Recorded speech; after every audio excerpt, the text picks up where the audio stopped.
अब देखिए अपने पास एक क्वेश्चन है कि एबीसी ट्रायंगल है, 90 डिग्री है, ये थीटा है, तो ये अपना बेस हो जाएगा और ये परपेंडिकुलर हो जाएगा। अब अपने को यहां से sine theta, cos theta, tan theta, cosec theta, sec theta और कॉट थीटा ये निकालना है, राइट। तो सबसे पहले अपने को क्या निकालना पड़ेगा, एक जो साइड है जो मेरे को नहीं पता वो निकालना पड़ेगा। अब ये जो साइड है वो है हाइपोटेन्यूस। अब हाइपोटेन्यूस यहां से कैसे निकल जाएगी, ये 90 डिग्री है तो 4 स्क्वायर प्लस 3 स्क्वायर जो कि क्या हो गया 5, ये हो गई यहां पर 5। क्लियर सबको, ये यहां पर हो गया 5। अब साइन थीटा क्या होता है, परपेंडिकुलर अपॉन हाइपोटेन्यूस, सबको पता है this is perpendicular over hypotenuse. तो where is the perpendicular, that is 3 and hypotenuse is 5, 3/5। Cos theta क्या होता है, base upon hypotenuse, that is 4/5। Base upon hypotenuse that is 4/5। tan theta क्या होता है, perpendicular over base, that is 3/4। Cosec theta क्या होगा, नहीं तो साइन थीटा का उल्टा कर दो, that is h/p, hypotenuse upon perpendicular, that is 5/3। Sec theta क्या होगा, that is hypotenuse upon base, 5/4। Cot theta क्या होगा, base upon perpendicular, base upon perpendicular, base upon perpendicular, तो कितना हो जाएगा 4/3।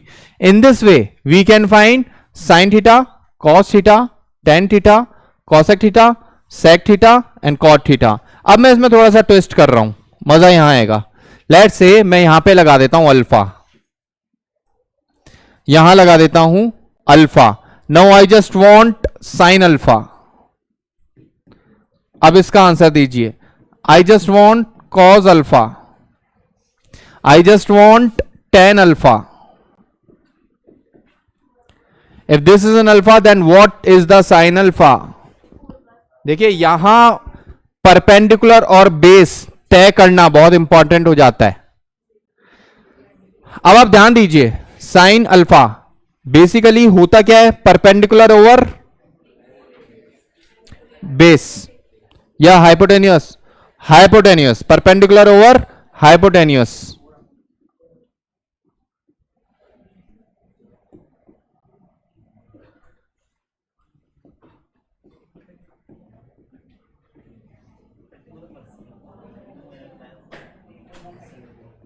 अब देखिए अगर ये अल्फा है और ये 90 डिग्री एंगल है, हम इस एंगल को एनालिसिस करना चाहते हैं, तो ये पार्ट क्या होगा, बेस।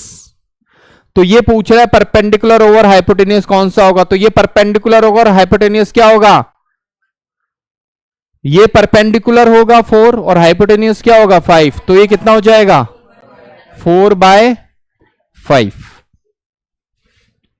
होगा नहीं होगा, ठीक है, होगा नहीं होगा, right. Cos alpha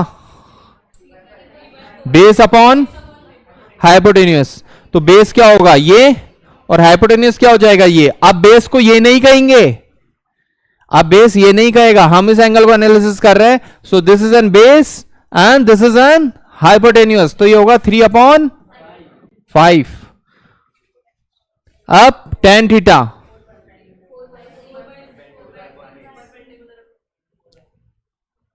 perpendicular over base, तो परपेंडिकुलर क्या होगा ये हो जाएगा और बेस ये हो जाएगा, तो हो जाएगा 4/3।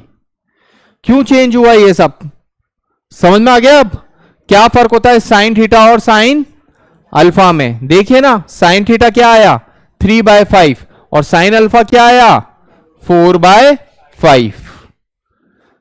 समझ में आया एंगल्स के बीच में क्या रिलेशंस होता है, कैसे एंगल्स डिफरेंट होते हैं, कैसे उनके साइंस डिफरेंट हो जाते हैं, कैसे उनके कॉस टेन, ठीक है। इनकी फुल फॉर्म भी होती है, साइन को ऐसा यानी बोलते हैं, कॉस को कोसिकेंड बोलते हैं, टेन को टेंजेंट बोलते हैं, को कोसिकेंड बोलते हैं, सीकेंड बोलते हैं, को टेंजेंट बोलते हैं, ठीक है। ये इसकी फुल फॉर्म भी होती है, बट फिलहाल ये अपने लिए बहुत ज्यादा इंपॉर्टेंट नहीं है, राइट। यहां तक आई बात समझ में, किस तरह से एग्जीक्यूट करेंगे इस तरह के क्वेश्चंस, ठीक है।